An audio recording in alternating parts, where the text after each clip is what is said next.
जय गुरु जी। ओम नमः शिवाय। शिव जी सदा सहाय। ओम नमः शिवाय। गुरु जी सदा सहाय। गुरु जी के अभी मुझे 2-3 मैसेज पड़ी हैं, तो तीनों में यही आया है कि पुत्र जल्दी से शुक्राना कर, ब्लेसिंग देनी है। जो तेनू ताने मारदे सी उन्हां नू मैं सबक सिखाऊंगा। तेरे लिए ब्लेसिंग है ये आज की। और तेरे उससे पहले 2 मैसेज आए कि शुक्राना करो। मैं भूल गई हूँ, सॉरी संगत जी। तो शुक्राना शुक्राना संगत जी, बहुत बहुत शुक्राना। गुरु जी का अनंतम अनंतम शुक्राना। भी शिव जी के, गुरु जी के दिन चल रहे हैं, सब में बहुत खुशी है। मन में खुशी खुशी सब मंदिर में जा रहे हैं, शिव जी को, गुरु जी को जल चढ़ा रहे हैं। शुक्राना गुरु जी, शुक्राना। सबका कल्याण हो, सब कायनात का भला हो, सबको संकट से विघ्न से बचाना। जय गुरु जी, शुक्राना गुरु जी। खुशखबरी आने वाली है, गुरु जी ने कहा है, बहुत बड़ी खुशखबरी आने वाली है। तो जितने अपने पुराने दुख दर्द है सब भूल जाएगी। ये मैसेज मुझे 2-3 बार आ चुका है रिसेंटली। शुक्राना गुरु जी, शुक्राना, अनंतम अनंतम शुक्राना। आपका आशीर्वाद रहे हमारे साथ गुरु जी। हम अच्छे कर्म करें, दया, सेवा, परोपकार, और आपके प्रभु प्यारे बने रहें गुरु जी। तभी आप प्यार करते हो, हमारे अच्छे कर्म हो, हमारे हम 5 इंद्रियों को अपनी वश में करके चलें, तभी आपका साथ और आपका प्यार आशीर्वाद मिलता है। उसके बाद भी गुरु जी हम लोग मनुष्य हैं, और मनुष्य इसीलिए मनुष्य योनि में आता है कि उसके गुनाह होते हैं, उसके जब पुण्य प्रबल होते हैं तभी वो देवता बनता है, तभी वो प्रभु को प्राप्त कर पाता है। और धन है वो संत महापुरुष जिन्होंने प्रभु में नाम जप जप के प्रभु में लीन हो गए हैं। एक नाम है जो 24 घंटे हमें सिमरन हो।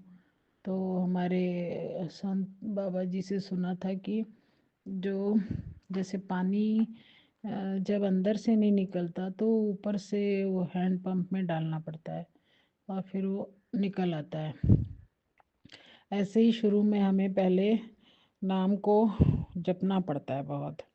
चाहे राम राम बोलें, चाहे कृष्णा कृष्ण बोलो, चाहे वाहिगुरु वाहिगुरु बोलो, जो आपको बोलना है, पर प्रभु का नाम उसको जपना है हमें कंटिन्यूस।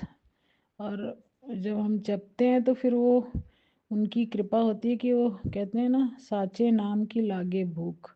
फिर हमें और भूख लगती है कि थोड़ी देर और जप लें, थोड़ी देर और पढ़ लें। तो फिर वो एक अवस्था आती है कि जब वो हमको दिखने लग जाता है, दिखता है, वो हमारी इच्छा पूरी करता है, दिख जाता है, पर इतनी बंदगी नहीं होती कि वो हमसे बात करे। जब हमारी बहुत बंदगी हो जाती है ना, जब हमारी एक इच्छा, क्या हम उसमें एक हो जाते हैं, तो फिर वो हमसे बातें भी करने लगता है। तो इसका एक एग्ज़ाम्पल है कि मेरे दादा हैं, नर्मदा मिशन, आप लोग भी देख सकते हैं। नर्मदा मिशन इंस्टाग्राम में भी है, यूट्यूब में भी है। भैया जी समर्थ, वो उनकी चौथी परिक्रमा कंप्लीट हो गई, 5वीं चलेगी शायद अभी। और निराहार वो परिक्रमा कर रहे हैं, और सिर्फ नर्मदा जल पीते हैं जब भी वो उनको कोई सेवा करके पिलाते हैं तब। तो अब तो काफ़ी नेशनल लेवल पर उनका सेवा, पुलिस भी साथ रहती है, बड़े बड़े मंत्री उनको मतलब जो भी उनके साथ परिक्रमा में चल रहे हैं सबको भंडारा सेवा चल रही है। आप लोग निकालेंगे यूट्यूब में तो आ जाएगा नर्मदा मिशन, भैया जी सरकार। तो मैं मैं अभी पीछे मतलब मैंने तो अपने डाले हुए हैं पहले भी मैसेज कि मैं बहुत परेशान हूँ, मतलब मुझे परेशान रखते हुए फैमिली जो है मेरे इन लॉज और उस संग में मेरे क्या, मैं तो उनको मिस्टर भी नहीं कहना चाहती, क्योंकि मिस्टर तो ऐसा नहीं होता ना। गुरु नानक देव जी ने कहा था कि कोई रो रही थी लड़की, तो बोले अब तो तेरी शादी हो गई, तू साईं वाली हो गई है। और जो साईं वाले हो जाते हैं वो रोते नहीं हैं। तो वो भी उन्हीं के साथ अटैच है, भाभी के साथ, अपनी अपनी वो बहन माँ, और वो कंटिन्यूस मेरे से जेलस, क्योंकि मैं भाई अपना वो एजुकेटेड भी नहीं है ज़्यादा लेडीज़ लोग। और मैं ऐसा फील भी नहीं कि मैंने हर रिस्पेक्ट हर अपना कर्म अच्छा किया, मुझे इसलिए डर नहीं है। तो उन लोगों का जलन नहीं जा रहा, तो उसके बाद मेरे मिस्टर के कान में वो सीख जाता है जल्दी से, कोई सिखाए कोई क्यों, उसका भाभी और माँ बहुत मायने रखता है। तो वो फिर मेरे से आके झगड़ा करता है, उल्टा सीधा मेरे पेरेंट्स को मुझे बोलता है। तो अभी कितना सुनूंगी मैं। तो अभी मैंने एक्शन लिया, मैंने उनके मिस्टर से बात की। मैंने बोला देखो, मैं तो आपके घर में किसी को फ़ोन नहीं करती हूँ, किसी को कुछ अच्छा बुरा नहीं बोलती हूँ, किसी के बच्चे के लिए भी नहीं बोलती हूँ, किसी के वाइफ के लिए भी नहीं बोलती हूँ। मेरा एक वो है लाइफ का कि मतलब अगर मेरा कोई मित्र नहीं है, फ्रेंड नहीं है, तो वो मेरा एनिमी दुश्मन भी नहीं है। तो मैं न्यूट्रल चलती हूँ, मैं उनके साथ कोई अंदर से कोई फीलिंग नहीं रखती हूँ कि भाई अगर हम गलत फीलिंग भी रखेंगे तो भी हमारा कर्मा खराब होता है ना। तो न्यूट्रल होके अपना काम करना, अपना बोलते हैं हम इसीलिए लाइफ में आगे बढ़ते हैं और बढ़ भी रहे हैं, क्योंकि हम ईश्वर की कृपा से बढ़ रहे हैं, गुरु जी की कृपा से बढ़ रहे हैं। अब ईश्वर ने हमें गुरु जी के साथ जोड़ दिया है। तो अब सामने वालों को तो जलन होगी, कोई भी आगे बढ़ेगा, लोगों को, रिश्तेदारों को बहुत तकलीफ होती है। और हर किसी को नहीं होती, ये तो बात है, कुछ लोगों में होती है जलन, तो होती होगी, तो होनी नहीं चाहिए। कहते हैं अगर आप कहें कि हमें भी भगवान उनके जैसे बढ़ाओ, तो आपको भी बढ़ाएंगे। अगर आप जलेंगे तो फिर आप और पीछे हो जाएंगे। तो मैं मिस्टर तो इसलिए मैं वो फिर हमारे दादा, क्या मैं एग्ज़ाम्पल से मैं इतनी बातें करने लगी। मैं दिल्ली गई थी, तो गुरुजी के सत्संग वहाँ भी गई थी, छतरपुर जाने के लिए ही दिल्ली गई थी। तो गुरु मैंने अपने धर्म गुरुद्वारे भी गई थी। तो गुरुद्वारे मैंने मैंने कुछ मेरा था प्लान कि मैं पूजा पाठ में सेवा में ज्वाइन हो जाऊंगी, मैं वापस आने का मेरा मन नहीं था घर। तो पर मुझे ये पता था कि वो होगा वही जो भगवान चाहेंगे।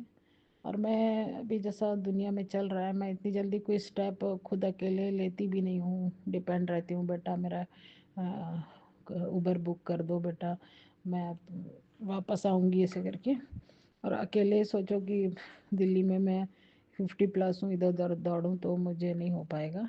और बच्चे लोगों का भी फिर सुनना पड़ता है, बच्चे नहीं तो डांटते हैं, गुस्सा करते हैं। तो मैं उधर बैठी, उधर उस दिन मुझे वो प्रोग्राम में जाना था, और मुझे मिलना था करके। पर मैं सोची कि वो पता नहीं कितना दूर होगा, रात का टाइम है, ठंड है, मैं कब वापस आऊँगी, फिर उधर से मैं बेटी के पास द्वारका कैसे जाऊँगी, ये वो। तो वहीं बैठ के चांदनी चौक में फिर बेटी एक उबर बुक कर रही, मम्मी आप कहाँ हो, उबर उस साइड दूसरे तरफ आया हुआ है। फिर उधर आई तो फिर वो उबर का टाइम चला गया, वो फिर दूसरा बुक कर रही, ऐसे 2-3 हो गया बुक। फिर मैं आई रात को, तो घर आ गई द्वारका। लेट होने से उबर का मेरा पेमेंट भी ज़्यादा हो गया। तो जब मैं आ गई घर, फिर वहाँ से भी जबलपुर आ गई शायद, तब मैं देखती हूँ नर्मदा मिशन। तो उसमें दादा गुरु भैया जी मुस्कुरा रहे थे, और जनरली वो मुस्कुराते नहीं हैं। और वो देखो दिल की बात, और मुझे पता था कि इनको पता है कि ये गई हुई है, इसका कुछ विचार है घर छोड़ने का। तो अगर वो जानते हैं, अंतर्जामी है तो वो जानते हैं। तो मैं उनको देख के फ़ोन में बोल रही हूँ कि भैया मुझे पता है आप मुस्कुरा रहे हो, मालूम है आपको कि मेरे को वापस ले आओगे, और इसीलिए मुस्कुरा रहे हो कि घर छोड़ के जाने का सोच रही थी।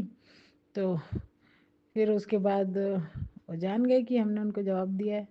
फिर उन्होंने एक स्पीच भी दी है, वो मैं अगर देखूंगी वीडियो तो डाल दूंगी उसके बारे में, कि हंसना तो अच्छा होता है, सबको खुश रहना चाहिए, मुस्कुराना तो चाहिए भाई, इसलिए तो मैं मुस्कुरा रहा हूँ, ऐसे करके फिर उन्होंने बोला। जय गुरु जी, शुक्राना गुरु जी, अनंतम अनंतम शुक्राना। ओम नमः शिवाय, शिव जी सदा सहाय। ओम नमः शिवाय, गुरु जी सदा सहाय। कल मैंने जब सुबह काम वाम के बाद फ़ोन पकड़ा और जैसे ही ऑन किया तो शिव जी का कितना सुंदर नृत्य आ रहा था, इतना छोटा बच्चे के रूप में। और मुझे तो गुरुजी का मैसेज कुछ दिन पहले आया था। गुरुजी ने कहा कि पुत्र, ये मतलब शिवरात्रि तक 1 वीक होएगा, 1 हफ्ते में जो भी तुझे महात्मा मिलेगा वो मेरा ही रूप होगा।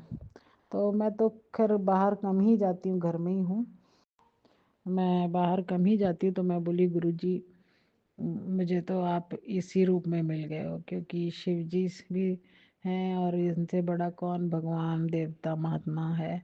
तो मुझे, क्योंकि फ़ोन में मैंने कुछ अभी निकाला ही नहीं था और शिव जी का नृत्य आ गया, और इतना सुंदर नृत्य, बाप रे। मैंने उसको पता नहीं मैनी टाइम्स देखा, 10-20 टाइम्स। अभी शाम को फिर उसको देखा मैंने, आपको भी डाला है, क्या नाम है, प्राची दीदी, मैंने आपके उसमें भी उसका वीडियो का वो डाला था, आपने देखा होगा कि नहीं, देखिएगा, बहुत ही प्यारा है। जय गुरु जी, जय गुरु जी, शुक्राना गुरु जी की संगत को। जय गुरु जी, गुरु जी के चरणों में कोटि कोटि प्रणाम, अनंतम अनंतम शुक्राना। जय गुरु जी।